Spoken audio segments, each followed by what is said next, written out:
The view is sounding like everything that... Guys, ang dumi ni Tali. Nakikita nyo ba yung gulong yan? May mga putik-putik po. Ayan, oh. Nalusong kasi sa baha kagabi. Ayan guys, oh. Ang dudumi ng gulong. Napunta ako ng Bulacan kahapon. Tapos hindi ko ina-expect bumuhos yung ulan. Tapos puro baha yung dinaanan namin ni Tali. Anyways guys, si Tali yung sasakyan ko, ah. Pumunta kami ng Bulacan sa may Del Monte. Tapos puro baha doon. Lumubog si Tali. Yung kalahati ng gulong ata lumubog. Tapos sumayad pa. Sakit, sumayad pa si Tali guys. Grabe, ang dumi ni Tali ngayon, promise, ang dumi. Sakto guys, meron ako nabili sa TikTok netong ganito. So gagamitin natin siya ngayon para matesting kung legit ba na makakalinis siya ng gulong. At kung magmumukhang bago ulit yung gulong ni Tali. Ayan guys, ang dumi, ah. Ayan, ah. I-sprayan natin guys.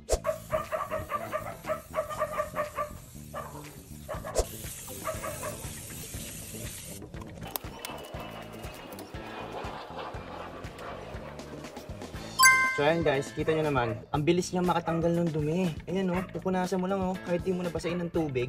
Pero syempre mas okay pa rin na binabasa mo siya o binapanlawan mo siya ng tubig guys. Effective pala talaga siya guys, diba? Ay mukhang bago yung gulong. Hindi mo ka nalubog sa baha yung gulong ko ngayon.